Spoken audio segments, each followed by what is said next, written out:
Bonjour, cette série de vidéos me permet de partager mon expertise avec vous mais doit aussi vous donner envie de faire appel à mes services. Je vous propose un tuto où nous allons nous amuser avec le GPS de votre téléphone. Pour faire une appli de géolocalisation, nous aurons deux vidéos. Dans cette première partie, nous allons nous concentrer sur l'affichage et dans la deuxième partie, nous traiterons de la gestion des événements et du GPS. Donc pour commencer, il nous faut un widget qui puisse afficher une image. Ce widget doit offrir la possibilité de faire des zooms avant et arrière, mais il faut aussi que l'on puisse se déplacer sur cette image et pouvoir dessiner dessus pour indiquer notre position, bien entendu. Pour cela, nous allons utiliser le widget Custom Painter qui travaille de concert avec Custom Paint. Mais avant, nous aurons créé un projet Geoloc et le générateur de code automatique aura créé notre projet ainsi qu'une arborescence. Dans cette arborescence, nous allons créer un répertoire IMG et dans ce répertoire IMG, nous allons y mettre notre image. Mais pour pouvoir utiliser notre image, il faut que nous la spécifions. Pour cela, nous allons éditer le fichier pub.spec, puis décommenter Asset et insérer le chemin de notre image. Puis avec les boutons en haut à droite, nous allons récupérer les ressources. Une fois cela fait, je vais vous proposer d'aller dans le répertoire libre, puis d'éditer le fichier main.dart. Comme évoqué précédemment, nous allons étendre l'objet Custom Painter. Donc pour cela, nous allons créer une classe ImageEditor avec un constructeur qui prendra en paramètre une image. Puis nous allons surcharger la fonction Paint et la fonction ShowRePaint. La fonction ShowRePaint, nous allons forcer le réaffichage quel que soit le contexte. Et dans Paint, nous allons utiliser l'objet Canva pour dessiner notre image. Une fois cela fait, je vous propose de nous concentrer sur le chargement de notre image. Pour cela, nous allons étudier le code source généré automatiquement par le générateur de code de Android Studio. Donc ici, nous avons une fonction main qui utilise l'objet myApp. Dans myApp, nous allons utiliser l'objet myHomepage. Et dans myHomepage, nous allons utiliser l'objet myHomepageState. Ici, nous avons une fonction d'init dans laquelle nous allons appeler notre propre fonction d'init. Et c'est ici que nous allons charger notre image. Donc là, c'est relativement simple. Nous allons prendre notre image qui est connue et spécifiée, puis la mettre dans une structure data et utiliser notre propre fonction loadImage.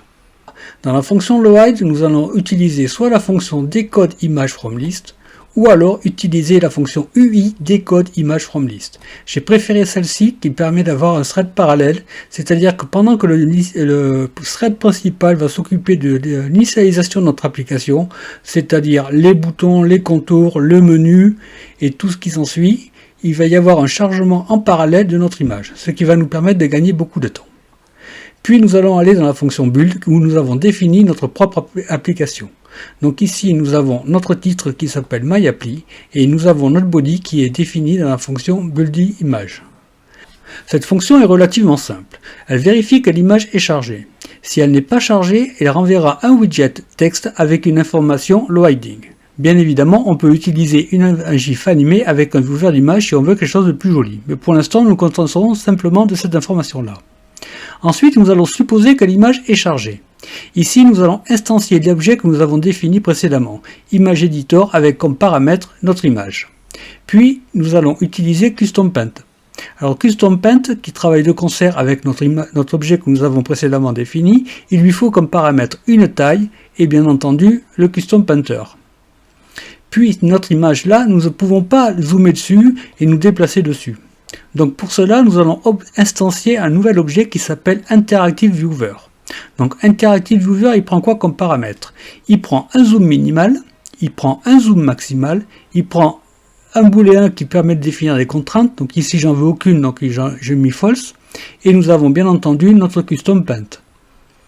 Mais notre image qui est maintenant dans laquelle nous pouvons nous déplacer et zoomer, elle ne s'affiche pas complètement sur notre écran.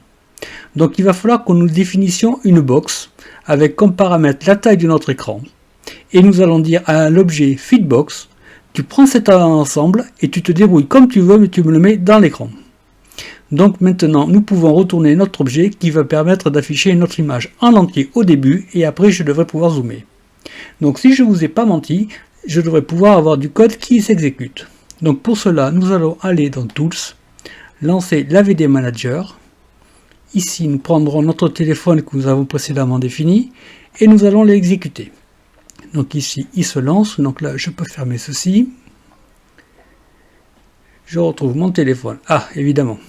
Donc là, Je vais fermer mon appli parce que je l'avais en mémoire. Et je vais vous proposer de recompiler le code.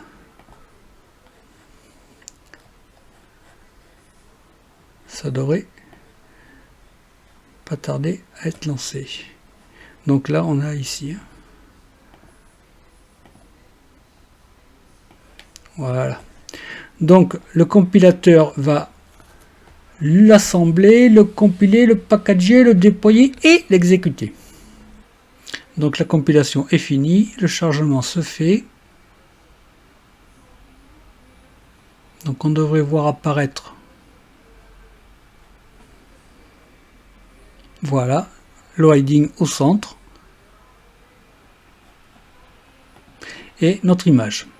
Donc maintenant, si on veut zoomer, vous utilisez le trackpad comme un écran téléphonique. Donc vous mettez vos deux petits doigts dessus et vous pouvez zoomer. Voilà. Et bien sûr, on peut se déplacer dessus.